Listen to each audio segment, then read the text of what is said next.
Chapter 9. The Queen of the Field Mice. Dorothy and her companions have escaped the deadly poppy fields. And now they meet the Queen of the Field Mice. "We cannot be far from the yellow brick road now," remarked the Scarecrow, as he stood behind the girl. "For we have come nearly as far as the river carried us away." The Tin Woodman was about to reply when he heard a low growl, and, turning his head, which worked beautifully on its hinges, he saw a strange beast come bounding over the grass towards them. It was indeed a great yellow wildcat, and the Woodman thought it must be chasing something, for its ears were lying close to its head and its mouth was wide open, showing 2 rows of ugly teeth, while its red eyes glowed like balls of fire. As it came near, the Tin Woodman saw that running before the beast was a little grey field mouse, and although he had no heart, he knew that it was wrong for a wild cat to try and kill such a pretty, harmless creature. So the Tin Woodman raised his axe, and as the wild cat ran by, he gave it a quick blow that cut the beast's head clean off from its body, and it rolled over at his feet in 2 pieces. The field mouse, now that it was freed from its enemy, stopped short, and coming up slowly to the Woodman, it said in a squeaky little voice, "Oh, thank you! Thank you ever so much for saving my life." "Don't speak of it, I beg you," replied the Woodman. "I have no heart, you know, so I am careful to help all those who may need a friend, even if it happens to be only a mouse." "Only a mouse?" cried the little animal indignantly. "Why, I am a queen! The queen of all the field mice." "Oh, indeed," said the Woodman, making a bow. "Therefore, you have done a great deed, as well as a brave one, in saving my life," added the Queen.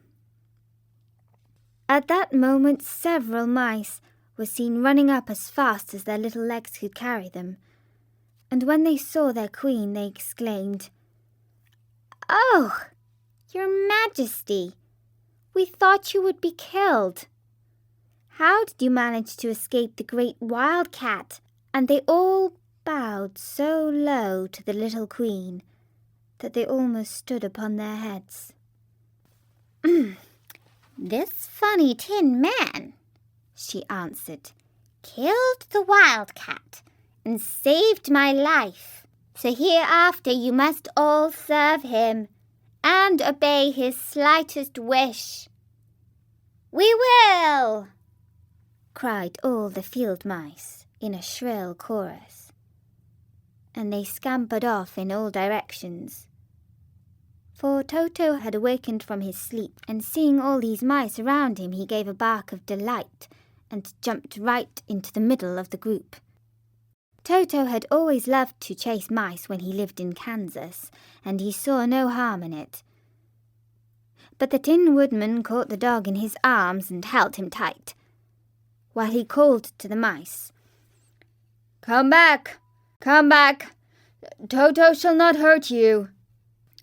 At this, the Queen of the Mice stuck her head out from underneath a clump of grass and asked in a timid voice, "Are you sure he will not bite us?" "I will not let him," said the Tin Woodman, "so do not be afraid." One by one the mice came creeping back, and Toto did not bark again, although he tried to get out of the Woodman's arms, and would have bitten him had he not known very well he was made of tin. Finally, one of the biggest mice spoke. "Is there anything we can do?" it asked, "to repay you for saving the life of our queen?" Nothing that I know of, answered the woodman. But the Scarecrow, who had been trying hard to think, but could not because his head was stuffed with straw, said quickly, "Oh, yes, you can save our friend, the Cowardly Lion, who is asleep in the poppy bed." "A lion?" cried the little queen. "Why, he would eat us all up." "Oh, no," declared the Scarecrow. "This lion is a coward." "Really?" asked the mouse. "He says so himself," answered the Scarecrow. "And he would never hurt anyone who is our friend. If you will help us to save him, I promise that he shall treat you all with kindness." "Very well," said the Queen. We trust you. But what shall we do?" "Are there many of these mice which call you Queen and are willing to obey you?"